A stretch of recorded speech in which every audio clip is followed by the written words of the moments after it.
Hey, what's up guys? It's Chris here, and today we are going to be making these beautiful lobster tails like a box. I mean like steakhouse style, where they puff out with the white meat on top of the shell. A lot of people don't really know how to do that, but it's super easy and I'm going to show you how. Alright, to start you want to have the tail fanning away from you. So we're going to cut directly in the back of it, right here, right along this base, and you want to stop right where the tail fans out, so right about here. Do not cut past that line. I'm going to take some simple everyday kitchen shears and we're going to cut right down the back. Get ready for this part. It looks a lot more complicated than it is. Just keep it in a straight line and go all the way until you get right there. Okay, and now this step might be a little scary for people because you want to separate this, but you do not want to split the belly of the lobster. So we're just gonna simply get our fingers in there and pull. Let's try and get as many fingers in there as you can. Gently, I'm actually keeping my thumbs on this side as I do it, just to make sure that it doesn't over pull.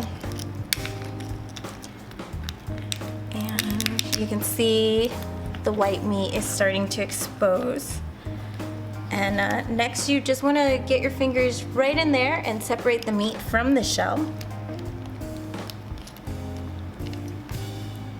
And just slide your finger along it.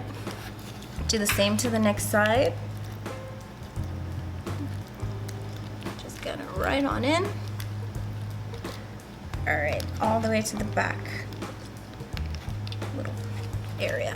Alright, and next what you want to do, now that it's separated from the sides, you just want to kind of pull it gently because you don't want to rip it out of the shell. Just gently up until that last one, but don't rip it. I say that because you still want it attached to the tail. You can at this point kind of clamp it like that, and voila, your meat is on top of your shell. Before doing this next step, you want to set your oven to bake at 375. Okay, so now we are going to moisturize this exposed meat nicely with some olive oil. You want to make sure you get the top, you get the belly, you get the sides. Just make sure it is coated nicely. And next we're seasoning these babies up.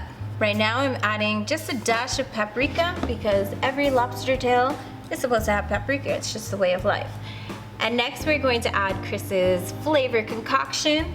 And this just has some onion powder, garlic powder, dry thyme, dry parsley. It's delicious.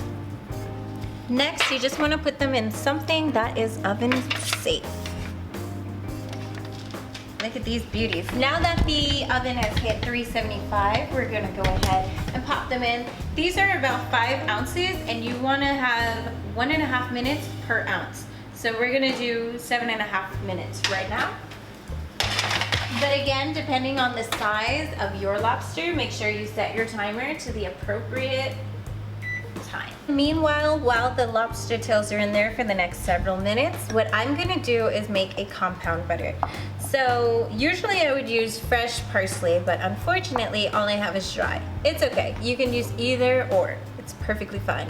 This is softened butter and parsley, and what I'm gonna do is add some minced garlic right on in there. And since this is unsalted butter, I'm actually just gonna add a pinch of salt just to give it some flavor. And then we're gonna go ahead and just mix that together and wait for the lobster tails to come out. And right now, I'm actually gonna set the broiler on and go ahead and take these beauties out. Okay, now that they're out, you wanna take the compound butter that you just made and spread it right on the top. And once you have that compound butter on there, you just want to pop them under the broil for about 3 to 4 minutes. You definitely want to keep an eye on the time. And here they are, beautifully puffed out of the shell. And I just made a simple sweet potato puree with a bed of arugula and some vinaigrette. And that's it. Didn't I tell you it was super easy? However, it looks so impressive and fancy, and I posted it on my Instagram last night and got like 100 likes. So make sure you guys try it at home. Like, comment, subscribe, and of course this is what I was craving, but if you're craving anything, leave me a message and maybe I can make it for you next time. All right, thanks for watching guys, and cheers.